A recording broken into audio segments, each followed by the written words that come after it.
Lawrence Tech. Possible is everything. Number 10, DJ Zezula, Clarkston.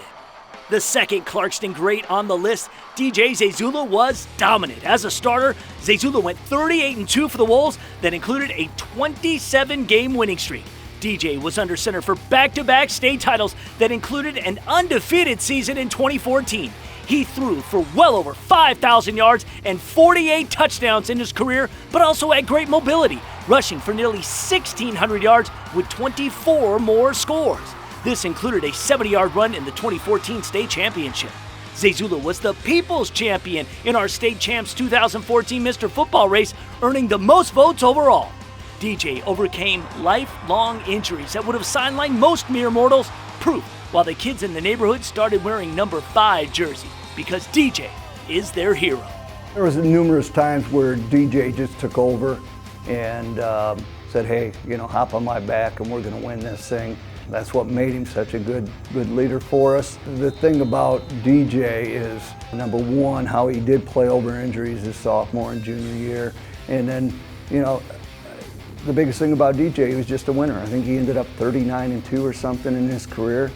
I mean, it's pretty darn good. He's another kid that was accurate. He also had good feet and a real good leader. We didn't play him a lot. When he was there, we played him one time, I think. And I know that we really worked hard on pass rush against him because we didn't want him to handle the ball a lot. And he came through. He came through for them, no question about it. Zezula signed with Wayne State for both football and baseball, and it wasn't long before he became just the 4th true freshman to ever start at quarterback for the Warriors. He's set to start his senior season, where he already boasts the all-time best marks in passing efficiency and yards per attempt. Number 9, Kirk Cousins, Holland Christian. Kirk Cousins was a 2-year starter for Coach Tim Launt. Captain Kirk set 35 offensive school records, leading the Maroons to their first ever playoff appearance in 2006. By the time he committed to new Michigan State head coach Mark D'Antonio, Cousins had racked up 3,200 plus yards with 40 touchdowns. You like that? I thought this kid was good. Thought he was good. To his credit, I did not think that he'd be he'd be getting a franchise tag in the NFL. But I thought he was good. I thought he was a bona fide Big Ten quarterback. That kid's a bright, hard-working kid, and he made it work. Like I said, but I'm just looking at film, and you look at, oh yeah, this kid's really good. Reminded me a lot of our quarterback, but boy, for the career he's had, hats off. He's a true tribute to what it is to be a student athlete, to be a high school athlete in the state of Michigan that has gone on to do really great things, and not just in pro football, but in the larger scale of life. MSU won a share of the 2011 Big Ten Championship under Cousins' tenure, and he went 4-0 versus Michigan. Drafted by the Washington Redskins during his 6 seasons, Cousins has thrown for over 16,000 yards with 99 touchdowns. Kirk recently signed a 3-year deal with the Minnesota Vikings.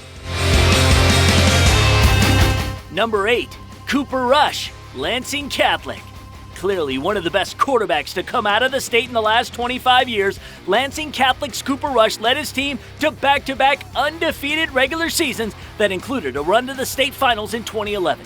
Rush graduated with the state record for touchdowns in a single season with 48 and is 3rd all-time with over 4,000 in a season. His nearly 7,500 career yards is top 10 all-time. Tremendous drop-back quarterback. I don't know, watching him play, I thought for sure that he was going to be a very good player at the next level. Was he a Big Ten type of player? Was he a MAC type of player? Personally, I couldn't tell which one he was. I just knew this kid had all the tools and that somebody was going to benefit from that. Rush was a 4-year starter at Central Michigan and is currently backing up Dak Prescott on the Dallas Cowboys. Number 7, Travis Smith, Ithaca. Now legend to the town of Ithaca, Travis Smith will always be talked about when measuring any and all future Yellow Jackets. Travis never lost a game during his high school career. How many can say that?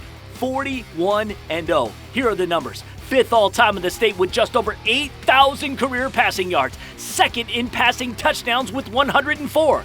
The Jackets won 4 straight state titles during Travis's tenure, and the team held the longest win streak in the nation. Definitely a big-time competitor. I was a part of coaching him with our Hype program, Hype 7-on-7 program that Justin Sasanti started, and then we ended up going over to Legacy, and I was a part of that program as well, and still able to see his off-season work. He was just so consistent with coming in, completing passes, and making sure his team won. I have not seen that kid lose a lot of football games. I think that's because he's a hybrid competitor, just like a lot of the different guys on that list.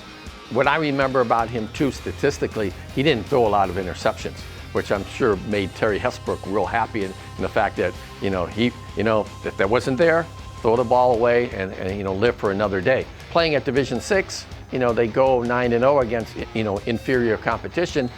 How you judged Travis was when he got to the state playoffs and won there.